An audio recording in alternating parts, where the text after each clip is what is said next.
Yeah, so our guest today is former Jagex mod Matt K, a former product owner, and J mod at Jagex, who was with the company about some 15 years, correct me if I'm wrong.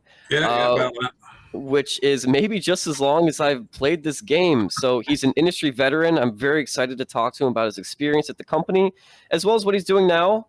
And I'm sure he has a lot of crazy, interesting stories that he's accumulated over all of those years. So thank you so much for joining us today, Matt. How are you doing today? I'm good. It's an absolute pleasure to be here, guys. It's something I love doing is talking about RuneScape and my time at Jagex. So I'll happily talk about that all day long. Yes, all right. To anybody who'll listen, quite frankly. And we want all the good, juicy stories, too, which you said you're more than happy to share with us, so we're looking forward to that. We got good, juicy stories. All right, that's great. So we're curious, how did you get started with Jagex? I'm sure there's like millions of people out there that like, I want to work for Jagex. This is like, I play this game all day long. What better job can you have than to just sit around and play RuneScape all day long? So how did you get started with Jagex and RuneScape? It's completely my wife's fault. I started there. So I was importing forklift trucks from China was my job before I joined Jagex. So a very different sort of thing. And we both played RuneScape. We started playing RuneScape back in 2004, and she started playing it and said, "Matt, you should come play this game with me. It's great." So when you're told something by your wife, you don't have a choice, do you? So I started playing RuneScape, and about 12 months later, a job came up in the local newspaper to work at Jagex in the customer support department. And my wife applied for it, and she didn't get the job. Oh. And after she didn't get the job, she said, "Oh, you should apply for this job because it sounds really good." So I did apply for it again, not having a choice, being married and all that. You will do this. Yeah, I did get the job, and so it was just because my wife made me do it. Otherwise, it probably wouldn't even have crossed my mind to even think about doing it. So what year was that? That was 2005. That was I joined. Still pretty early on. 4th of October 2005, I think. Oh my God, that's great. That's like right around like its peak too. Yeah, absolutely. That's great. What was the position that was listed in the paper? I can't remember what it was. I think it was just customer support. Somebody. Really? Probably. The job was to go in there, and so I went there for my interview. And it was with a guy called Francesco, and he had the thickest Italian accent in the world. Oh my God! Yeah. And I couldn't understand a word that he said throughout the entire interview.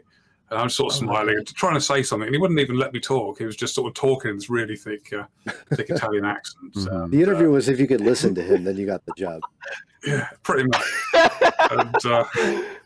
and so that was sort of after an hour. And then I got sort of a call back to say, "Yeah, can you come and do a trial with us?" And the way it worked back then is you went there for about 2.5 days, did a whole bunch of different things.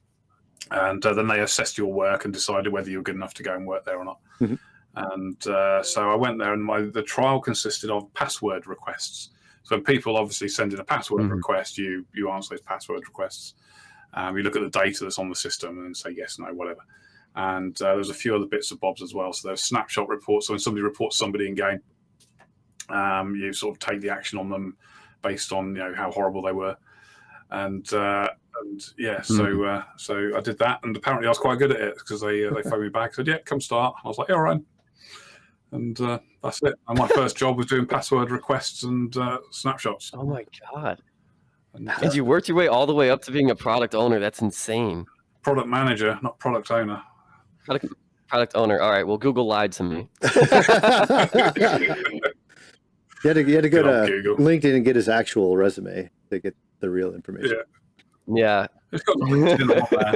Yeah, so I was in. So I did that, and then 6 months later, I joined the community management team. And back then, it was looking after P mods and F mods.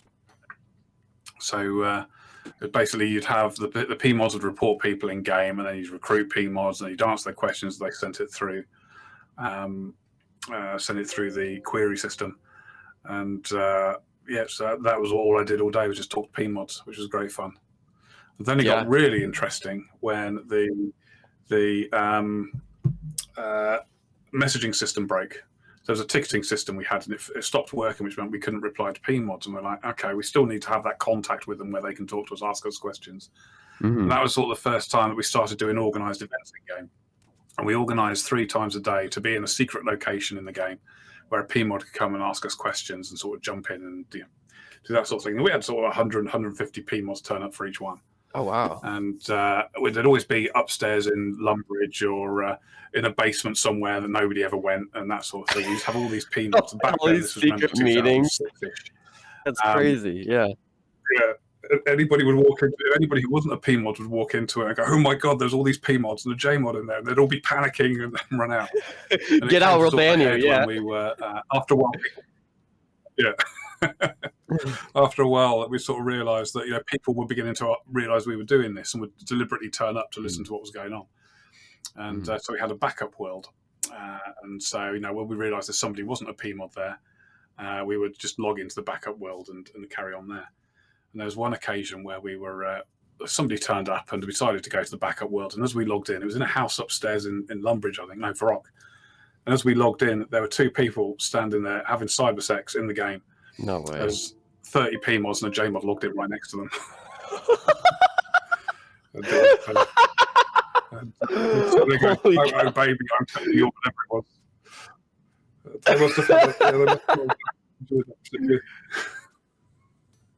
Oh my god! Wow, what a what a formative experience in somebody's RuneScape career. Wonderful to find out who they were. That's the question. Though. Yeah, no, you should have taken their name down. I want to talk to them next. We'll get them on the show. That'd be a great interview. I got everybody in my my stream chat saying that you're the guy responsible for muting them like all the years back. So I got an angry mob that I'm kind of hold back. Yeah, I'm sure he deserved it. So I want to touch on some of the things. So you've kind of climbed up the food chain at Jagex. But I know you were, or the rumor was that you were there during the Falador massacre at the night shift. You were on the night shift. So I got to hear the story behind that. What happened from your side of the story? So we're on late shift. So we sort of working from, I think it was 6 o'clock till 2 o'clock in the morning. So it was the late shift we were on. We were about to go home, and it was about 1:30 in the morning. We were just sitting there going, right, okay, let's just finish off these last few bits, then we'll go home. Then these reports start coming through saying someone's running around Varrock killing people, and we're like, don't be ridiculous. So we ignore it. We're going home, damn it. And it gets to we've got more of these reports coming in. It's like, before we go, we probably just ought to check this isn't actually really happening. So one of the guys, Mark, his name was, he logs into game and goes to Varrock and sees Duriel running around killing people. He's like, oh shit. So what do we do? There's three of us out there. I was like, right, okay, well, let's ban him. And somebody call out the on-call developer to come and find out what's going on and fix the problem. We'll ban the guy who's doing it, so at least it stops there. And we didn't know at all if anybody else was doing it, if it was just him or there was hundreds of people around being able to do it. So a couple of us sort of ran into game going, okay, go bank your items, guys. And the PMods start coming in as well and shouting that, which is where all the memes come from go bank your items, rather than telling people to log out. But the world then got jammed straight away. As soon as people heard that it was happening, everybody wanted to get into that world just to see what was going on. Well, yeah, that way they can claim that they lost a blue party hat after they got killed. Absolutely. Not that we could give anything back those days. So, had they have lost it, they wouldn't have ever got it back. So we did that. We called out the developer to do it, and that was Ash. So Mod Ash, and he came in, fixed it all, then went home again. And it turned out that it wasn't actually Duriel that was causing the bug. He was just the one taking advantage of it. There was a guy who was causing it called Cursed You. I remember. I think it was his house party. Yeah. I think it was something like the first person to get to 88 or unlocking that thing that he used. I think something to do with the boxing ring, wasn't it? And he was the first person to unlock it to people around his. And he was this Cursed You was a bit of a rule breaker anyway. So he liked to abuse bugs and and real world trade and stuff. And so we banned him as well. And the really weird thing was after it all done, it all died down. We all decided to go home. It was like, right, that's it, done. Came in the next day and there was a big notice on the front of Cursed You's account. It had been unbanned by Andrew Gower with a comment saying there's no evidence to prove that he did anything else, anything to break any rules. Why is he banned? So I don't know what went on there. Wow. We'd sat there and watched him do it, and we're like, well, we can see him doing it. It was like, not sure what happened there. So whether he, complaining to Andrew or something, I don't know. But it's like, it feels a bit weird. Oh, that's weird. But I caught up with Kirsty a couple of years ago now. Oh, wow. And he was like, no, it was just great fun. The notoriety you get from doing that sort of thing will be with you for your entire life. And it's like, it's so cool. Same with Duriel as well. I was chatting to him a few years ago, and I sort of asked him, do you regret it? And he's like, hell no. As soon as my account got banned, I made another one, carried on playing. But everybody knew who I was. Everybody always knew who I was. It was like, it's worth it. It's like, fair play. Right. Yeah, he made RuneScape history. Where did he meet him at? Was he at a RuneFest? I didn't see him at RuneFest. I remember where I saw him. I know it was probably one of the streams I was doing that he popped in to talk. Oh, wow. Hey, I'm Duriel. The fascinating thing was we commissioned a game as well, another RuneScape game, which I don't think ever saw the light of day, from another company, which was a mobile Falador massacre game. Wow! No way! These little click games that you have where soldiers run around and you were playing the part of Duriel, and as people were walking through the centre of Varrock, you had to click on them to kill these people. And the higher level equipment they had, the more points you got and stuff like that. That sounds hilarious. How did that never see the light of day? I would play that so much. I think it was a lot of fun, I must admit. But I think it was the word massacre that people didn't like. Oh. So I don't think it ever got approved through Apple and the iStore and Google Play. So. But that's. I mean, we also realised. I think even when we did that, we still asked the question as, is it not too soon to do this? And you're like, come on, it's 15 years later. we can get away with doing this. It's hardly time. Oh yeah, no, people love that. Those wounds are still fresh in people's brains, man. You can't be doing that. So the other side of things, we had another weird night. The night that the old knight died. I don't know if you remember him. Yeah, I remember him. Yeah. Yeah, I remember that. Because he died one night. He's an Australian guy, and I think he was like third in the high scores or something when he died.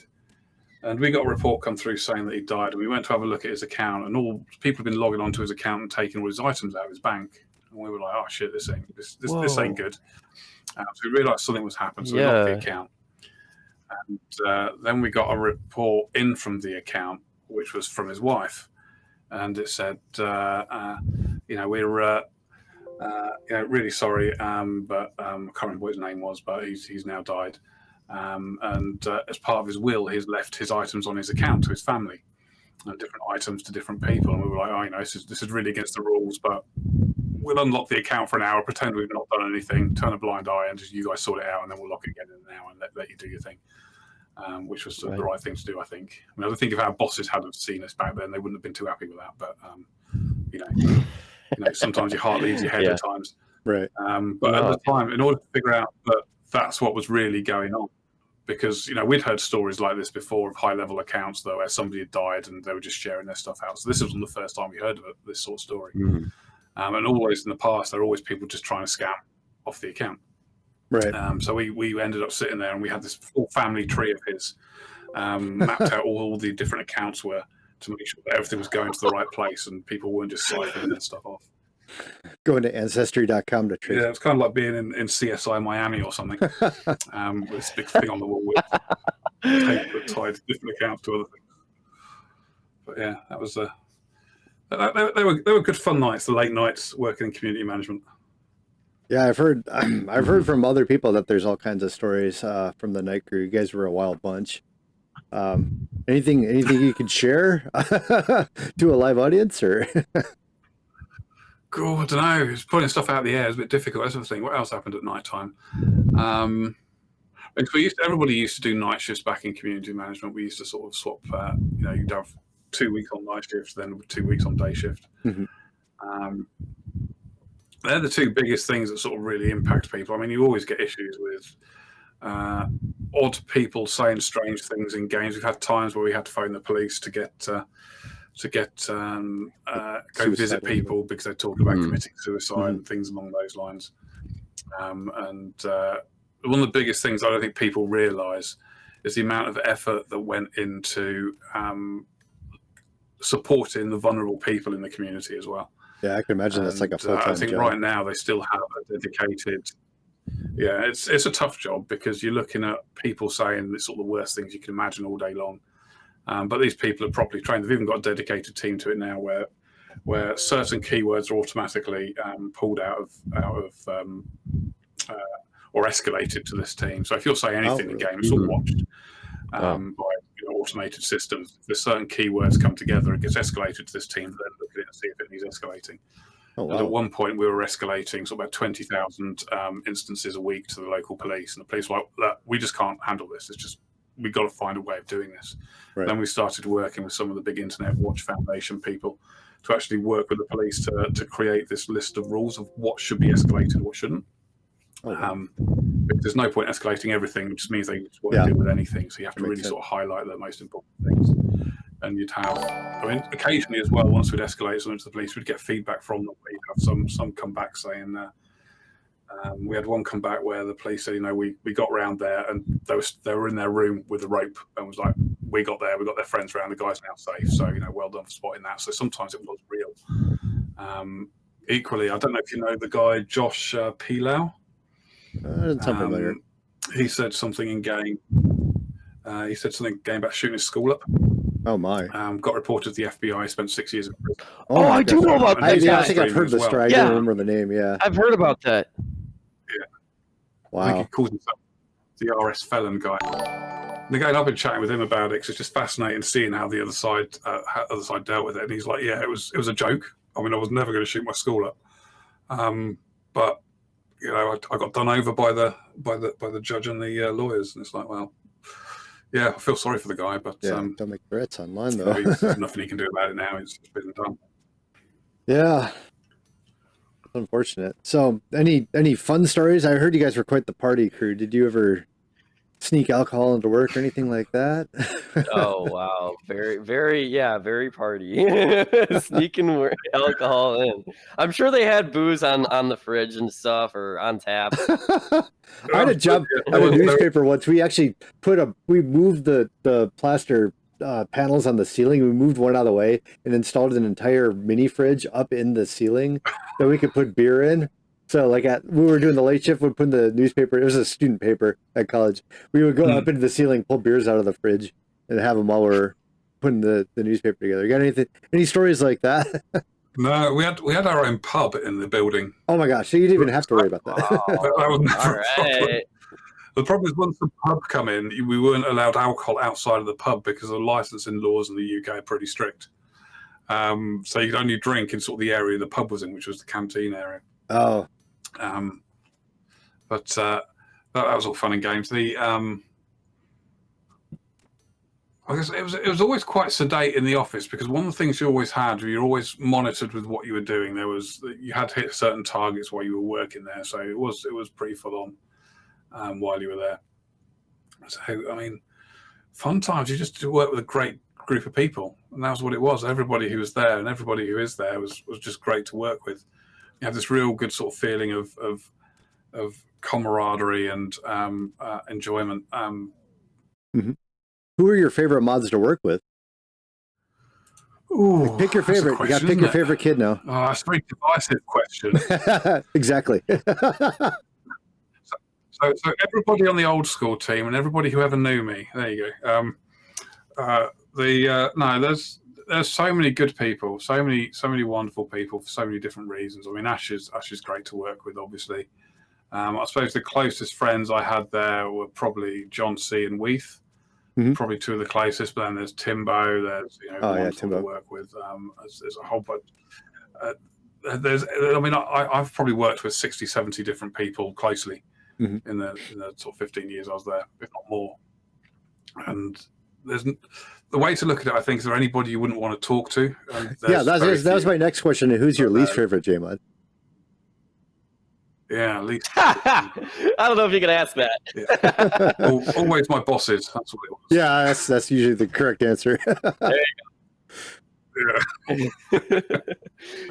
Well, I have to ask because my next question is, which one of these can you get onto the podcast for us? I've been trying to get Timbo forever, but I think he's just too busy. But if there's anybody that you can get on for us. Oh, come on, Jason. Focus on our guest right now. I know, this is great. I'm so excited we actually got like a good JMod that's got stories on. I want more. Now that I've got the taste of steak, I can't. I have to keep coming He up. just wants more and more. Well, I wanted to ask, I've heard about like certain cases where like, players or people who have worked on significant things in the community were actually brought onto the Jagex team. Yeah. And like, I wanted to ask about that with the guy who cursed you, where like, I feel like that would be the world's greatest QA tester. This guy who's constantly finding all these bugs that are in the code. Who are kind of the players that like you guys found were like exemplary and like brought onto the team, and how did that go? So there's two different things here. There's the people we brought into Jagex. So if you look at the people we brought in who were prominent players first, we had obviously Chris Archie, big YouTuber, still works there as well. He makes videos now for him. He was one of the best recruitment things I ever had. Getting him onto the team, really passionate, really knows what he's talking about. And I'm standing next to you in game, by the way, now. Oh, wait, is that you? Oh wow, Goblinoid. That's me all in mine. Nice. And so he was one of the best. Absolute pleasure to work with him. Every day I worked with him. He's passionate. He loved what he was doing, and he was really good at it as well. Other people we brought in So Wrecked as well. And that sort of it was really good. Really good to work with him. I think he left in the end because there was a call of his which was leaked where he was saying how frustrated he was with the community, and that sort of made things very difficult to keep employing him. Yeah. If I remember rightly, but I completely get where he was coming from, because I think he'd been doing live streams, really pushing to make old school RuneScape a thing, and he'd done 90 live streams every day in a row, and just after one live stream, he just needed to vent at somebody. And you guys will know it yourself. If you stream every day for a week, that's tough. Every day for 90 days, that is super tough. That's just almost impossible. I know Adam did it, Boaty did it every day for a year, and then he took a month off. So I'm not bloody surprised. It's hard work streaming. Right. It's tough thing to do. So I completely get where he was coming from. It's just a shame somebody recorded it and put it out there. But he was a great guy to work with. We had, who was the other guy that we had coming? We had three of them come in at the same time. Guy from Scotland. I can't remember. Another big YouTuber. I can't remember his name. Scotland. Sorry, someone will yell at us in the Twitch chat. Like, RuneShark? 10 minutes later, yeah. Is it RuneShark?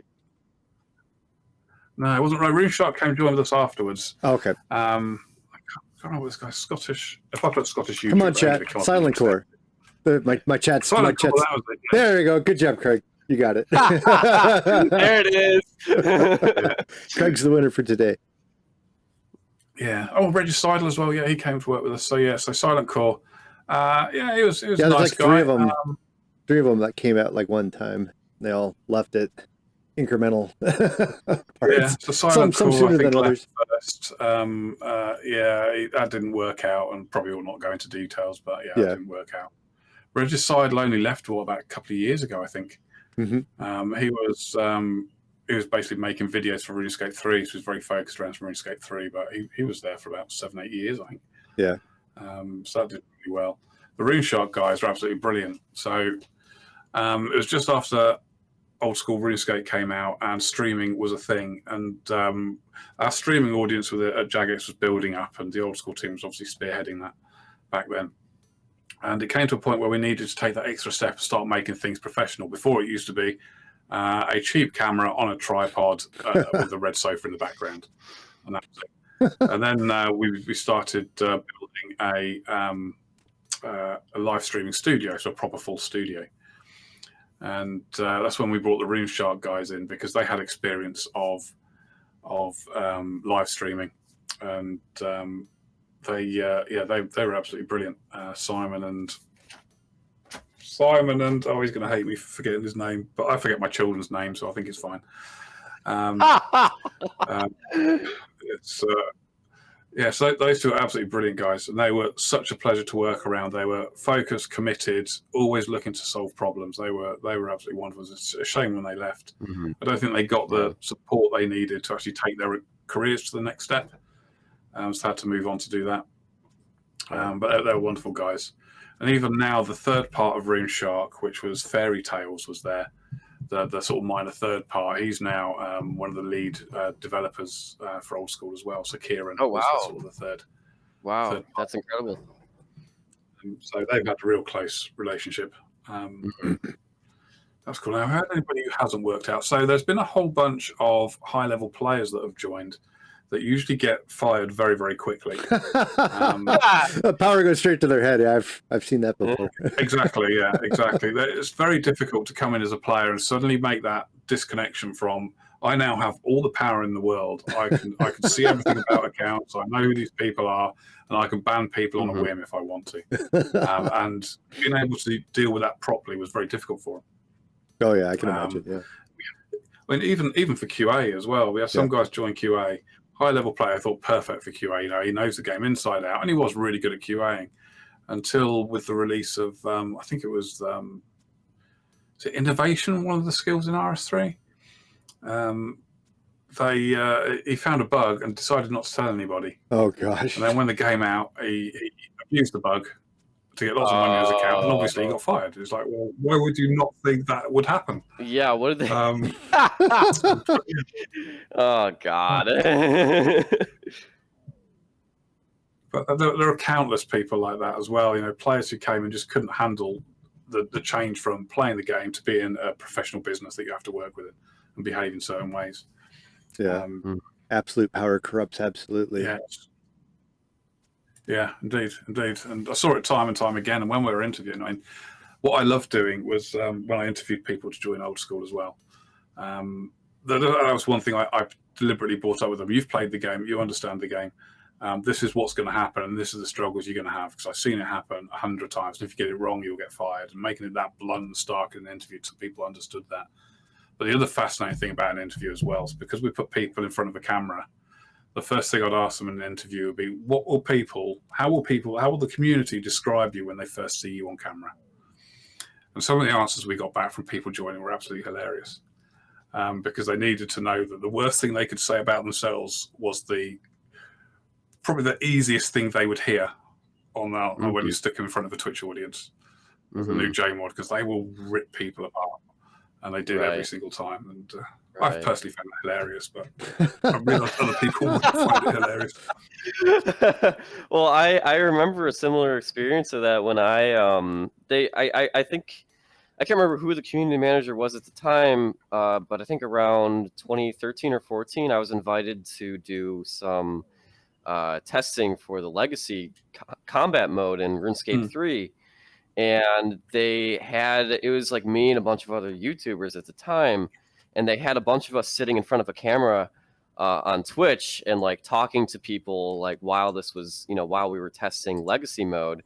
And when they asked me to like go on camera, I was like, no, you have to turn the camera away from me. I'm sorry, I can't. I was not ready to do that. He hadn't grown his fabulous beard yet, so he wasn't ready for the camera. Yeah. But it's tough, isn't it? You know, you put in your presence on camera so people can look at you. It can destroy people if they're not ready to deal with it. And I've seen people in tears coming off live streams after what they've seen. Yeah, it can affect people like that. Yeah, So, you know, I'm grateful that the people that watch our streams are very nice, kind, gentle souls. And it goes to show, I hope that anybody who's listening to this on Spotify and is a Twitch troll is taking notes, and they know that their actions do genuinely affect other people sometimes. Yes. So keep that in mind. Absolutely. Well, I got to put you on the spot a little bit. Do you remember, like, both me and Kyle coming to the Jagex studios? Did you happen to meet us when we went there? I might have done. I hate to say it, but I've met thousands of people. I can't remember half of them. Yeah, that's what I felt. When I went to Jagex, I probably met like hundreds of mods. I was like, oh, did I meet Matt? I can't remember. I probably did. And they probably shuffled me like, this is Matt and so, and shuffled me along to the next group. But I couldn't remember if I had met you or not. So to that effect, have you been to every single RuneFest since they started, or? No, so the first one was 2015, I think. About 2010 16. was the first one. Yeah, so I think my first one was about 2015, I think. Oh, okay. The first one I went to. Hang on, let's think. It would have been 2014. 2014 it must have been. So I didn't go to one before Old School came out. We didn't go to the one the year that Old School came out. Did we? 2013 or 2014. One of the two, I can't remember. A long time ago. Oh, so the first, okay, really, this is quite an interesting story. All right, so first one I went to was just after I had a vasectomy. So it was the week after I had a vasectomy. So I've got 4 children. So my wife came to me and she said, enough. You're not coming near me again with that thing unless you get chopped off. So went and had a vasectomy. And when you have them, you're awake during the procedure as well. Oh, gosh. So I'm lying there on the operating table, and there's my tackle out on the table, and there's the doctor sort of leaning over. And I'm feeling obviously a bit nervous about this situation. Yeah, well, what if there's an earthquake? What's going to happen? Every day you're in. And I explained what happens. You know, he's basically going to cut my ball sack up and play around with the tubes inside it. And I was like, fair enough. So he's trying to put me at ease because obviously I'm feeling. And he goes, so what do you do for a living then? And I was like, I'm a community manager. And he's like, so what's one of those? I'm like, how do you explain to a doctor what a community manager is? This is a doctor who's been at university for hundreds of years. You know, he's done all sorts of procedures and operations. He's a very serious, clever bloke, obviously, because, you know, he's trusted to cut your ballsack open. And it's like, how do you explain a community manager to this guy? I'm like, right, okay, so I help people play computer games, try to dumb it down, assuming he's my mum, basically, and say, you know, how do I explain my job to my mum, which is always very difficult as well. So, well, I basically help people play computer games. He's like, all right, so what sort of computer games? I'm sitting there, I'm lying there, going, well, he's only trying to put me at ease, trying to take you know, my mind off the fact that he's just brought out this cauterizing iron and all I can smell is sort of burning flesh. And so he's trying to put me at ease, and I'm like, okay, so how do you explain RuneScape to a doctor? A doctor who's probably never played a computer game, right. Who's only interested in science, helping people, solving all this sort of stuff. It's like, how do you do that? I was like, well, you pick up a sword, you kill people, you kill goblins. And he's like, oh, like RuneScape. What? And apparently he put himself in university by abusing bugs in RuneScape. I'm like, oh, what goes around comes around, I suppose, doesn't it? So yeah, that was quite interesting. Anyway, after that, we went to the first I went to my first RuneFest, which was at Tobacco Docks in London. And Tobacco Docks has got loads of stairs. And anybody who's had a vasectomy, there probably aren't that many people listening which have, walking up and down stairs after a vasectomy is not very easy. Oh, so I'm sort of walking up the downstairs going, ow, ow, ow. Take it nice and slow, sort of one step at a time, like an old man with a bad back sort of thing. And Ash is with me, and he sort of standing there, sort of struggling down the stairs, and he goes, do you need a hand? What would you do? How could you help me? Just support my balls while I walk down the stairs if you could, please. That'd be grand. Yeah, can you cut my balls really quick? So yes, that was my first introduction to RuneFest. That was but I think that one we had a little room where we had about 10 people turn up to ask questions, and that was it for old school at RuneFest. Then the last one I went to in 2018, I think my last one was. That's when we just headlined. The whole thing was themed around old school. It was we headlined everything on there, and I remember sort of walking out to the stage with 1,600 people looking at you, ready to sort of pitch our next lot of updates to these people. And such a change from within what 5 years of 10 people turning up to ask you a question to 1,600 people sitting there in an audience in front of you on stage, which is 50 feet wide, with the biggest LCD screen in the world around you, mic'd up with proper cheek mics and the entire thing. Right. And I just think that's how far the game went in 5 years, and it's like that's pretty special. Yeah, and, yeah, that's one of my highlights. That was doing that, and I think the best bit for me was we all walked out there, and everyone started clapping and cheering and whooping as they do. By then they must have all been drunk, I would expect. So that was the thing. I sort of walked out onto stage, and I had the other 5 JMods with me who were actually going to do the hard work of pitching the ideas. I was just doing the showmanship thing at the front of introducing it all. I sort of walked onto stage, and they started getting quiet, and I just went like this, and they all started cheering again, and I was like, "Oh, power! How you have to make." Yeah. It is really crazy though, that's just great. like how, like the transition from you guys, I feel like the game was not nearly as popular up until mid to early 2010s, like 2005 to 2010. And it's kind of blew up, and then you guys went from being developers, community managers to celebrities. When you talked about JMods and the game, people would freak out. It's crazy. But yeah, I think one of the most sort of proudest moments I've got from the whole old school thing was when we started old school. The reason it was a success is because we were just left alone. There was me, there was Ash, there was Nexus, and Dan. There were the 4 of us sort of looking after the game, and nobody cared about the game. Everybody thought the game was going to die in 6 months. Oh, really? So we were just left to look after it, and we could do anything we wanted. And because nobody was watching us, we did do anything we wanted. So back then we had all these rules. That's right, yeah, Dan's mod reach. So we had all these rules how to behave on a JMod in game, and there was 18 different points you had to say please. I want to see that list. Type correctly. You had to not take people to the wilderness. You had to not give people stuff. All these things just made it all just sterile and boring whenever you met a JMod in game. And we were like, well, no one's watching us, so let's break all these rules. Let's just be ourselves, shall we, and see what happens. Because at least we'll have a laugh before somebody tells us off and says we have to go back to corporate Jagex style. So we started doing that, and we started transmogging into different creatures in game as well. So Jads in the Grand Exchange and things like that. Oh my gosh! And little buckets or ships on water that you could move around. So doing all those sort of silly things that we were doing, and people loved it, and it was great.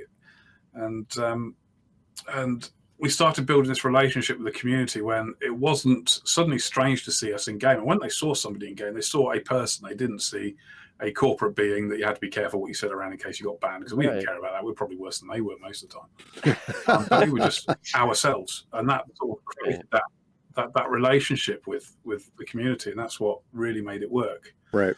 And then because there's very little we could do right at the beginning, we started releasing all the rare items into game. So doing drop parties with the rare items into game, because we couldn't. We polled the community about whether they wanted them. They said yes, they did, but they couldn't decide how they wanted them. So we came up with this plan of what we're going to do then is throughout the first year, because we could do almost nothing else. We didn't have the tools to make significant content updates. What we'd do is we would go into game and we would drop the rare items, so party hats and Christmas crackers and Santa hats and Halloween masks and all the bits that surround it as well in game. We would do events and live stream them, and that's how we started live streaming. And it even started off the first time I did it. I went to my boss, who was the head of community at the time, and I said, "Look, this live stream is a thing. We should be doing it. We should be there right at the beginning and doing it. And my boss turned to me and said, "No, it's not worth it. It's just a fad. It'll go away. Who wants to watch somebody else play a computer game?" Oh my god. And I was like, to be fair, he doesn't work in community management anymore, and it didn't last more than about 4 weeks after that. So by that point, I'd already learned to ignore him anyway. There you go. So I waited till everybody went home in the office, I waited till everybody went home in the office, and then just logged on and started streaming. Didn't have a mic, didn't have a camera, nothing. I was just there as a JMod, streaming on the Mod Matt K channel, just typing. I was like, well, worst thing, I'll get pulled into an office tomorrow morning and dressed down for doing something like that. And I was like, I don't think I will. I don't think anybody honestly cares. And nothing happened. I had about 300 people turn up, and it was to watch, and we had a nice chat, and it was all very good. And then so next week I did the same thing, and 3,000 people turned up. And I was like, wow, this is obviously something which is significant. And that's basically how we took the next steps into streaming. Then we realized it was much easier to stream from home than it was from the office. We started streaming from home, which then opened us even more to the community, because they could sit there and see us at home in an office like this, or in the living room, or wherever. But they saw us as people in a normal person's life, and that really made that strong connection. And the most important thing from that is, because what we were doing was listening to our community, engaging with them, talking to them, giving them their answers, and doing the work, that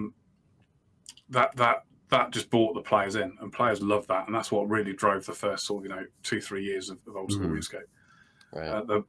What then happened was Jagex started shifting round to that way of thinking in RuneScape 3 as well. So through the work that the four of us did, in order to drive this engagement with the community, the entirety of Jagex shifted their strategy from we know best, we're going to tell them, to actually no, we're going to understand them and talk to the community, and then start doing what they say. And the whole entirety of Jagex shifted, even the mindset of the senior leaders in the company, the mission of the company, the focus of the company, it all changed on the work that we did through old school, because they could see the success that it was bringing and building. Yeah. And that to me was probably one of the proudest moments I had, was when I suddenly realized that actually, had we have not done that, Jagex would probably not exist at the moment. Right. Yeah. It's part of the process to do that. Yeah. I mean, you talk a lot about this. Anyway, I've been talking for ages. No, that's perfect. It's we totally love that. We love that. Yeah, no, seriously. You've talked a lot about doing a lot of community management from home, and working all these crazy night shifts and stuff. And I think that effort really shined into the game, because you fostered such a great relationship. Not just you, but everybody else on community management. I always knew that everybody that I was friends with was always very fond of the J mods, the way that Jagex was handling things. I mean, sure, you could disagree with updates or changes and things like that, but there was never a vicious hatred towards this corporation or this shadow company that was running this game. It was always very interconnected, and I was always very grateful for that when I grew up playing this game. But I also have to ask a question kind of based off of that. It seems like you guys really threw a lot of your time at this game, and it did not go unnoticed. But I have to wonder, did you find that there was a good work-life balance between working at Jagex and also having some time to yourself, whether it's playing on your own personal account or just doing anything that's not RuneScape related? Oh god, I mean, so some weeks there wasn't, but I mean that didn't matter. I mean, what it boiled down to is, if you do something you love, and you're doing something which you would do even if it wasn't your job, then your work-life balance is automatically there, because your work and your life is the same thing. It's always very difficult. I mean, I back then, I think 2013, I had 4 kids. They were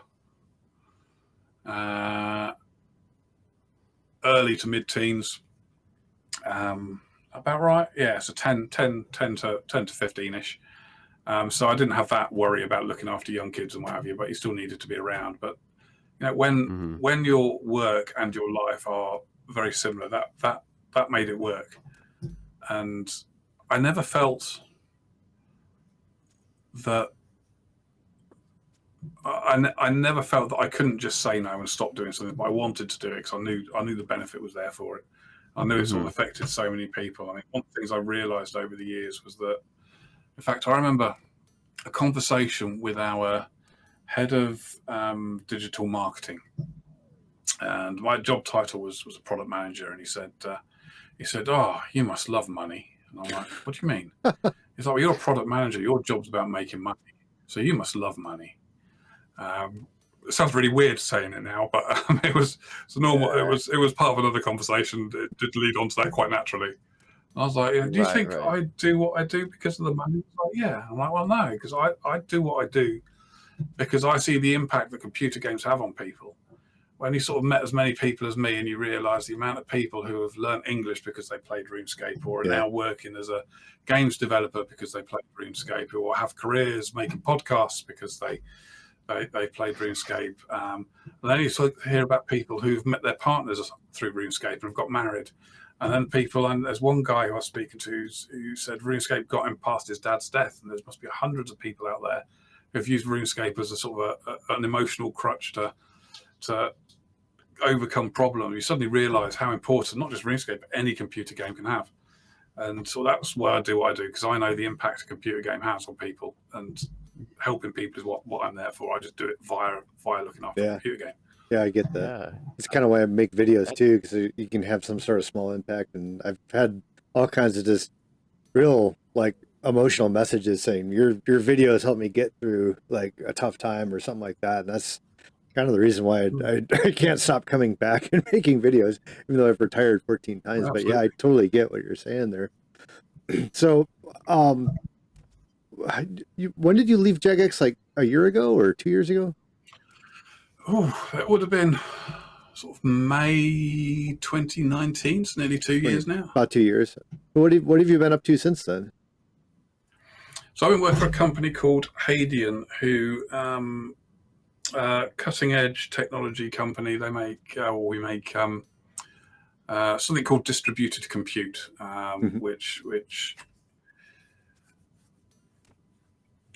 what we basically do is we're able to take all the processes in a program and distribute it on the cloud. So imagine every time your computer does something, it runs a process.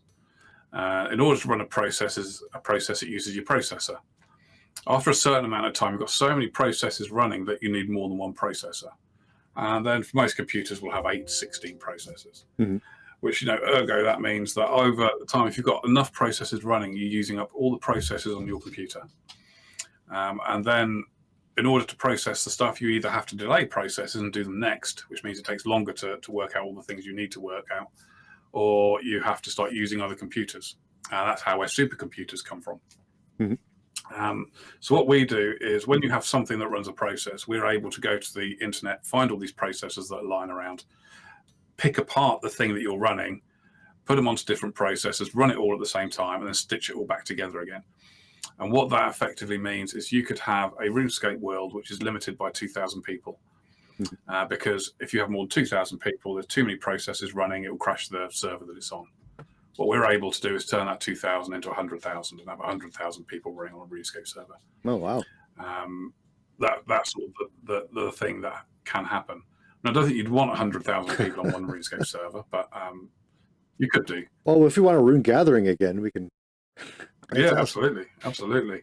So that's that. But there's also many other people that want to use it as well. So one of the things we've been doing as well is working with Imperial College in London and Oxford University's on the Oxford AstraZeneca vaccine as well, and looking at how coronavirus, or modelling out how coronavirus infects the lungs, so they can actually get to a resolution quicker. So one of the problems you've got is if you want to run things at a level where individual particles, individual cells are being affected, you're running so many processes, computers just can't do it easily. But we can build a simulation that does that, which we did, and then worked again with the Oxford AstraZeneca people to help develop the code, or give them the information so they could develop the vaccine by using computer modelling, instead of waiting for people to die and pick apart their lungs in autopsies. So yeah, so pretty cool stuff. I think I've learned more technical stuff in the last 18 months than I've learned in the rest of my life. It's a very technical difficult thing, but it's absolutely fun. Awesome. So Somebody in chat actually had a pretty good question. They were curious what you thought about the current state of RuneScape and what you thought about the current owner of the company. So the owner is that, I can't remember what they're called now. It's that big fund, isn't it, that bought it? No, selling a company, right? So a lot of people worry when a company is sold because they think this big company, that's it, Carlyle Group, thanks Treasury. Carlyle Group, yeah. A big company will come in and they'll say, we want to make money, therefore you need to sell things to old school players. Right. Which is, nuts, quite frankly. That's not how big companies work. What they're doing is they're investing 600, 700 million quid, however much it is, in the company, expecting to turn that into $1 billion in a short period of time. You don't do that by destroying the company. And one thing I'm very aware of, I know Phil, the CEO, well, and he knows this. He understands this, and he's never going to allow the company to be sold to a company that's just going to gut it and put it to pieces. Because, I mean, why would you? If you had 700 million quid you're going to put into a company, you don't want to lose that 700 million quid. So what you do is you look at the company, you go, right, it makes 100 million quid a year, 50 million in profit. We'll let them increase their profit. They know how to do it better than we do. We're going to give them the money and then give them more support because we think they could turn that 50 million profit into 100 million profit each year as we invest in them and give them money to be able to do that. And they've got a plan on how they're going to do that. And that's why when a company gets sold, it's a really positive thing. Because a new company's coming in that believes in the company, that believes that they can make a lot of money out of the company, and they're going to make a lot of money out of the company by investment. And that's exactly what Phil said on the reports that came out. They're there to invest in the company, let it grow, and they're going to let it grow by taking the RuneScape IP further and then creating new IPs as well. So we talk about new games, we talk about new RuneScape games, new non-RuneScape games. It's a really positive thing, and I get why people get nervous, but yeah, it's nothing to be nervous about. It's a really exciting time, so that's really good. Well, some of those venture capitalists just look at short-term games. They just want to just squeeze the blood out of the rock as quick as they can, milk as much money as they can right away, and then if it fails, it fails. But hopefully you get a company like you're talking about where they're looking at long-term success. That's what you always hope for. Yeah, absolutely. And you think about that and think, do they really want to do that? The venture capitalists, I think there is a belief that some do, and there probably have been some that do that. But for the most part, the fundamental thing is I have huge sums of money that to me, I'm never going to get my head around what 700 million pounds even looks like. Yeah. Let alone anything else. So I'm that's just a large amount of money that I just don't understand. But people don't throw that away. People go into it to turn it into more money, and you don't do that by you don't do that amount of money by pulling apart companies. Yeah. And destroying the company. Well, Exhibit A for me is EA Games, but EA Games have a different thing. So the mistake that thing you don't want to do is you don't want to sell your games company to another games company because they'll just pillage it. Because they're not a company. Right. Yeah. Right. That's the worst thing you can do. Because you think about it, if Jagex got sold to EA Games, right? EA Games have got loads and loads of developers around the world, so they don't actually need development teams. So they've got the developers already. They don't need. They'll just move it onto their own infrastructure, so they can get rid of all the RuneScape infrastructure, which means your DevOps team will all disappear. Senior managers potentially, but they'll probably want to put their own senior managers in there anyway, so that'll probably swap over. And that's it. That they just cut costs massively. Right. Exactly. So imagine you buy £100 million a year company, 50 million spent on costs. I can cut that 50 million down to 5 million if I buy it and then just take all the staff out and use my existing staff to do it. And that's the difference. So you don't want to get sold to another gaming company, but the big companies like the Carlyle Group, they're all about investment to grow their revenue, grow their money. And that's what Phil does. Phil knows this very well as well. Which is why you've got a good guy at the helm of RuneScape and Jagex at the moment. So long may he stay there. I've got a couple more questions. I have one question for you, Matt. I've got one question just generally about the company that you might not be able to answer, but that's okay if not. But my question for you is, obviously by jumping ship from Jagex, you've kind of pivoted from, the gaming industry. Do you feel like you've kind of, gotten everything that you've wanted out of working in the gaming career over those 15 years at Jagex? Or like, what kind of made you pivot industries like that? I mean, you're still in the technological field, of course, but it seems like it's a little bit different from what you've been doing at Jagex. Yeah, so I mean, it is very different. The key thing to me was I wanted to do something new. So RuneScape runs on very old technology, as you could probably imagine, being as the game's 20 years old. And I wanted to work on sort of the cutting edge stuff where you could do something new, and that's why I went to where I went to. But while I was looking for work, I was also looking in the gaming industry and had some really interesting conversations with people like Square Enix and working on the Final Fantasy VII remake. And trying to think who else I spoke to. I mean, probably most big studios got in touch with me after I left Jagex. I changed my profile on LinkedIn to say I'm looking for work. Most of them got in touch, offering very similar things. Huge amount of mobile companies, and I don't know what everybody else thinks, but a mobile game to me just isn't a computer game. It's not the same. It's just kind of like a gacha system with a different skin on it. It's just like, But anyway, so I was immediately no to anybody who mentioned the word mobile. I was like, nope, not going near that. But I had 20 job offers in the first week after I left Jagex. Oh, wow. So it sort of goes to show the importance of Jagex and the jobs you do that. People look at Jagex and see that as a company they want people to join from.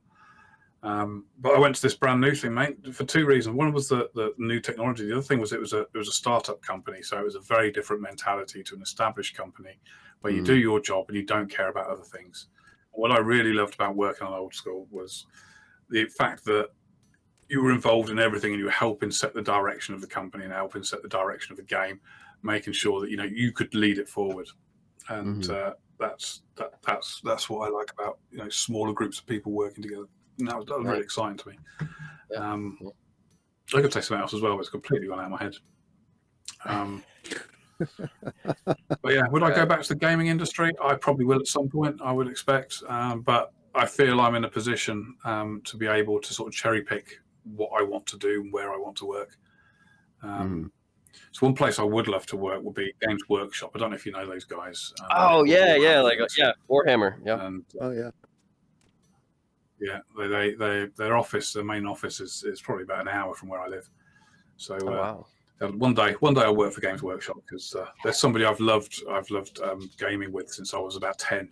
So so that they're a strong brand for me that I like to be part of. But hey, I feel like you got the repertoire to work there. I mean, you've got only 15 years in like the gaming industry. How different is tabletop from a computer game, right? Indeed, yeah. So we're getting to the top of the aisle. Carl, is there any other questions you wanted to ask before we wrap up on the podcast side? Yes, I have one last question. And if you cannot talk about it, it's totally fine. But I have to ask because 10-year-old me is going to be upset if I don't. Why did you ban my account?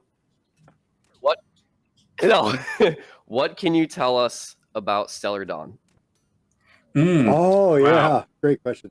Stellar Dawn. I thought you were going to ask me a different question because you haven't asked me the question you really want to ask. That's for the after podcast. So Stellar Dawn.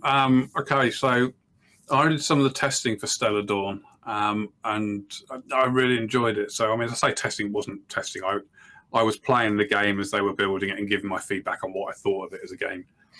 And the version that I played, which I think was the best version they made, was effectively RuneScape in space. What you'd do is you'd be on you're going to hate this, I'll tell you this now.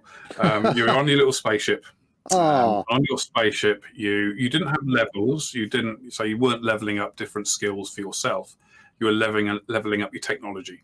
So you were on your little spaceship. You had research pod on your spaceship. You had an engineering pod where you built stuff and all these other bits and bobs that you expect to get on a spaceship. Right. And what you would do is you'd get into your little lander and you'd fly down to a planet, and then you'd be in a vehicle in your planet and you'd be trundling along in your vehicle. You'd find stuff to mine and shoot it with your laser guns to mine those things and chop down trees, and monsters would try and attack you while you're in your vehicle, and you'd shoot those and do all that sort of stuff. Wow. And obviously, the idea of the game is you just rank up your vehicle in order to get bigger weapons, to fight bigger bosses, to go to more areas, and all that sort of stuff. And then you'd get to a settlement, and you would get out of your settlement, get out your vehicle, go into the settlement, and it would be RuneScape, as it was back in sort of 2008, 2009. Oh, wow. It would feel like that, except you had WASD keys. You would use WASD to walk around. No way! Oh, this hurts. Walk around. Yes, you're hurting me. Oh no! You had asked me, why did this fail? Why did it ever see the light of day? Because this sounds great. Well, so rumor has it, and obviously I was never in any of these meetings, so it could be a complete lie, but I can believe it. What happened was we did a deal with Hasbro. Oh, for Transformers. To do Transformers Universe. Yeah. And speaking of games that didn't see the light of day. So the team that was working on, quite. So we're working on the guys working on Stellar Dawn were immediately taken off that and put onto Transformers Universe to deliver that. And yes, well, that all went out the window, as we well know.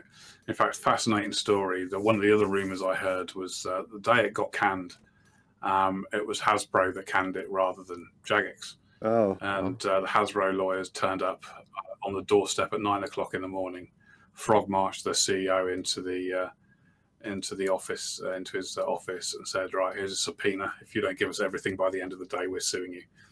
Whoa! So all the code had to be given over, all the assets had to be given over, and then done.